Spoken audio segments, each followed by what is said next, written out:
Video games are one of the most dynamic platforms for storytelling. Some of the most fully realized game worlds ever created are chock full of lore and stories that may not even be immediately apparent to the person playing. Little details in the environment or one-off lines from an NPC that may not mean much on their own, but are integral bits of world building that help paint the bigger picture. These are the stories within the stories for those willing to look for them.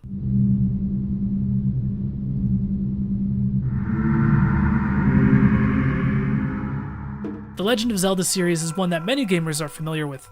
It's also a series that's not afraid to get weird and twisted, which is why I love it so much, and it's why it most certainly will make another appearance on this show in the future. The Ocarina of Time is easily one of the most iconic games in that series, and quite simply one of the greatest games of all time. But anyone who's played it all the way through can tell you they remember a point in that game that scared the crap out of them. And that was, of course, the dungeon at the bottom of the well. The bottom of the well is a dungeon located in the heart of Kakariko Village and holds a key item, the Lens of Truth, which is necessary to navigate through the Shadow Temple and later on through the Haunted Wastes. The term dungeon in the Zelda series gets thrown around a lot, but the bottom of the well is quite literally a dungeon, complete with cells, chains, and even torture devices. There's blood everywhere, zombies, and to make matters worse, they make you play through it all as young Link. No doubt a deliberate decision by the developers to add to the sense of vulnerability to the player. But okay, wait, why is there a dungeon down there? Why is the Lens of Truth down there? And oh god, were people drinking that freaking water? When exploring Kakariko Village as an adult, the players can talk to an old man that says to Link, "A long time ago there was a man in this very village who had an eye they said could see the truth. Now usually, you have to train your mind's eye most strenuously to actually see the truth. But this fella, no, they say he had a different way of doing things. His house stood where the well is now." Some game theorists believe that the Lens of Truth was crafted using this man's truth-seeing eye. Although I'd say it's much more likely that this man was just simply using the Lens of Truth. The Lens of Truth bears the symbol of the Sheikah, and isn't the only Sheikah relic that enhances the user's perception. The Mask of Truth and Stone of Agony with the Lens of Truth are believed to be part of a set. So it's much more likely that this man stole the Lens of Truth from the Sheikah tribe. And just as a side note, this man was likely a Sheikah himself, seeing as how he was from Kakariko Village. And so once he was found out, he was punished, likely sent to a jail or like a dungeon maybe? A popular belief is that this big spooky monstrosity is the man who once used the Lens of Truth, the Dead Hand. This mini-boss is who you fight at the end of the bottom of the well dungeon, and is the last obstacle to retrieve the Lens of Truth, so it's easy to see why people would think that. This guy still gives me the creeps 20 years later, but I think it's not quite that simple. And the fact that you face a second Dead Hand inside the Shadow Temple kinda debunks this theory. Speaking of the Shadow Temple, it's hard not to notice the distinct similarities between the Shadow Temple and the bottom of the well dungeon. They look exactly the same on the inside, both have prison-like structures, fake walls, torture devices, and even have the same theme music.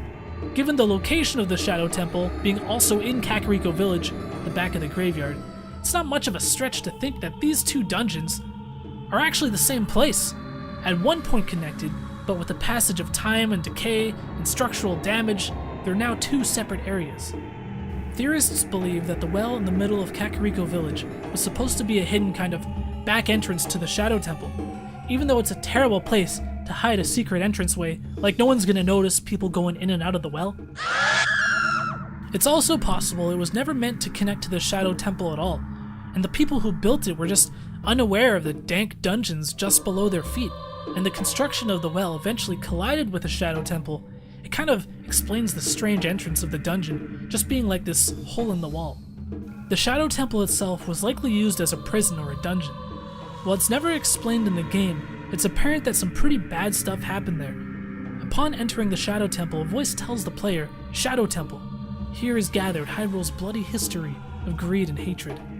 It's an odd line, and not a quote likely to come from some proud member of the Sheikah tribe, but instead from someone who wants to expose the horrible stuff that happened inside the temple. It's unapparent who is the one telling you this, although theories generally point to it being none other than the Shadow Temple's final boss, Bongo Bongo. At first glance, it's kinda hard to tell what Bongo Bongo even is. His figure is all kinda distorted, but if you look at him closely, it's pretty clear. He's a man hanging upside down. His head has been severed and is left with just a stump, and his hands have also been cut and are separate from his body. His deformities match those of a person who would have been executed by a guillotine. Now one just needs to ask the question, where in Hyrule would a person be executed by guillotine? Oh right, the Shadow Temple. Bongo Bongo is most definitely a vengeful spirit of a person who was executed in the Shadow Temple. And by this point you've probably put it together. The man who once used the Lens of Truth is Bongo Bongo. He stole the Lens of Truth from the Sheikah tribe, was caught, sent to the dungeon in the Shadow Temple, and executed. Perhaps enhancing his perception with the Lens of Truth, he saw more than he bargained for. He saw the truths of the horrors being committed in the Shadow Temple. Remember where his house once stood? One only needed to look downwards. In his attempts to expose the Shadow Temple for what it was, he was caught by the Sheikah tribe, imprisoned, and executed in that very place. Even in death, Bongo Bongo was set on showing the player the truth of the Sheikah's Shadow Temple, the bloody history of greed and hatred. After being released from the bottom of the well, who does he immediately attack? The person in the Sheikah garb. Sheik, no less. This is a man who holds a grudge. And then once he's free, where does he go? He could have gone anywhere, but no. He goes right back to the Shadow Temple, luring the player straight there. Thanks so much for watching. I had a ton of fun making this video. It's definitely different from what we usually post to the channel, and I'm really excited about the future of this series. Let me know what you guys think about it. Also, let me know if you have any theories or stories you'd like to see me cover in future videos. I will see y'all next time. Peace out. Who would play Ben? Oh, fucking Danny Michael Trejo. We know the only two Latino actors. We're terrible. Michael Pena. like Ant-Man, Michael Pena. No, you'd be Luis Guzman.